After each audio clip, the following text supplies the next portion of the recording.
তোমাদের class 12 third সেমিস্টারের model প্রশ্নপত্র, একদম বোর্ডের তৈরি মডেল প্রশ্নপত্র তোমরা একবার দেখে নেবে। এবং এবারই তোমাদের প্রথম, যেহেতু উচ্চ মাধ্যমিক সেমিস্টার সিস্টেমে, সেজন্য তোমাদের এই মডেল প্রশ্নপত্র থেকে যদি তোমরা কোশ্চেনগুলো করে যাও তাহলে তোমরা অনেকগুলো কমন পেয়ে যাবে এখান থেকে। তাহলে তোমরা দেখে নাও একবার। শ্রীযুক্ত জয়রাম মুখোপাধ্যায়ের আদিবাস যশোহর আদালত অবমাননার জন্য মোক্তার মহাশয় জরিমানা হয়েছিল 5 টাকা। নিয়ন্ত্রণ রক্ষা করিয়া পীরগঞ্জ হইতে ফিরিবার পরদিন বিকালেই মুখোপাধ্যায় মহাশয় সাক্ষাৎ করিতে গেলেন নরেশচন্দ্রের সহিত। কথায় বলে ব্রহ্মবাক্য বেদবাক্য। বামুনহাটে মেলা হয় চৈত সংক্রান্তিতে। মহাভাষ্য কাল লেখা। পতঞ্জলি। বাংলা ভাষা প্রবন্ধটির লেখক হলেন স্বামী বিবেকানন্দ।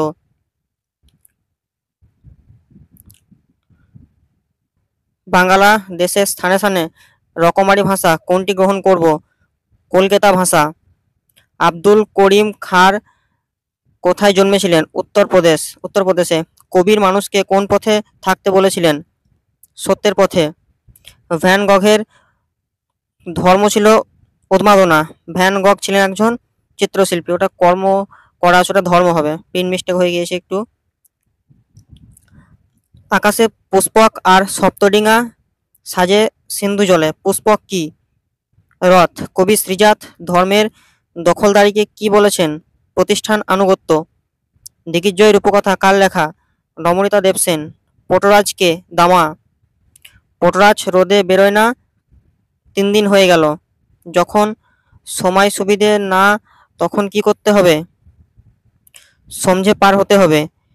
বর্ণনামূলক ভাষাবিজ্ঞান আলোচনা করে সমকালীন ভাষায় গঠনরীতি নিয়ে।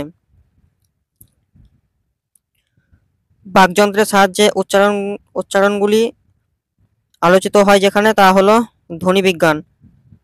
বাংলা উচ্চারণে অর্ধস্বরের সংখ্যা হলো 4টি। র ধ্বনিটি হলো কম্পিত ধ্বনি। শব্দের অর্থের অভিন্নতা বোঝাতে ব্যবহৃত হয় সমার্থকতা। দারুণ শব্দের আদি অর্থ কাষ্ঠ নির্মিত। উপবাস শব্দটির অর্থ নিকটে বাস, বর্তমান অর্থ অনাহার। এটি শব্দার্থ পরিবর্তনের যে ধারায় ধরা পড়ে বা যে ধারায় পড়ে অর্থের রূপান্তর। থিসরাস হলো একটা গ্রিক শব্দ। শব্দার্থের প্রথম ভাগটির নাম। সাধারণ অর্থ। হাফ আখড়াই গানের জন্ম দেন মোহনচাঁদ বসু। বসু বিজ্ঞান মন্দির স্থাপিত হয় 1917 খ্রিস্টাব্দে। এই মডেল প্রশ্নগুলো করে গেলে তোমরা এখান থেকে অনেকগুলো কমন পেয়ে যাবে। এবং তোমরা যদি ইতিহাস, সংস্কৃত, ভূগোল, দর্শন এই 4টি যদি তোমরা মডেল কোশ্চেন পেতে চাও তাহলে অবশ্যই তোমরা কমেন্ট বক্সে লিখে পাঠাবে। তাহলে আমি তোমাদের এই মডেল কোশ্চেনগুলো সলভ করে দেওয়ার চেষ্টা করব। ভারতের কৃষি গবেষণাকে আন্তর্জাতিক মানের করে তুলেছিলেন নীলরতন ধর। নিচের খেলোয়াড়দের মধ্যে যিনি ক্রিকেট খেলার সঙ্গে যুক্ত ছিলেন? ঝুলন গোস্বামী। শূন্যস্থান পূরণ। সন্ধ্যার পর গৃহে ফিরিয়া বৈঠকখানায় বসিয়া সমবেত বন্ধুমণ্ডলীর নিকট মুখোপাধ্যায় এই কাহিনী সবিস্তারে বিস্তৃত করিলেন। যারা লোকহিতায় এসেছেন তারা সকলেই সাধারণ লোকের ভাষায় সাধারণকে শিক্ষা দিয়েছেন। দিগ্বিজয়ে যেতে হবে, দৌড়ানি দিলেন সাজিয়ে। ক্রম অনুযায়ী বাক্যের পুনর্বিন্যাস করো।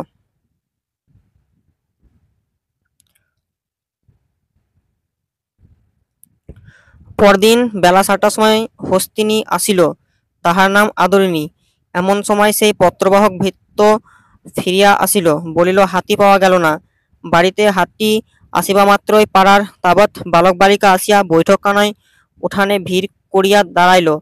শহর হইতে 2-3 ক্রোশের মধ্যে 2-3 জন জমিদারের হস্তি ছিল। এটা হবে তোমাদের গয়ের দাগেরটা।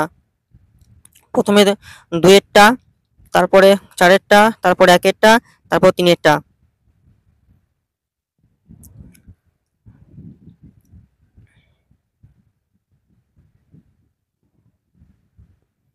সত্য ও মিথ্যা নির্ণয় করো।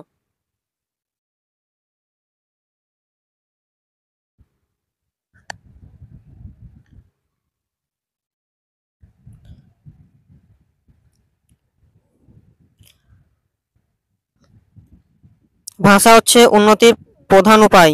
লক্ষণ: বুদ্ধিমান অবশ্যই গ্রাম্য ভাষাকে ভিত্তিস্বরূপ গ্রহণ করবেন। কলকাতা ভাষায় অল্প দিনে সমস্ত বাংলাদেশের ভাষা হয়ে যাবে। চট্টগ্রাম হতে বৈদ্যনাথ পর্যন্ত ওই কলকাতায় ভাষায় চলবে। একেরটা সত্য, দুয়েরটা মিথ্যা, তিন সত্য, চার সত্য। এটাও তোমাদের গয়েরটা হবে।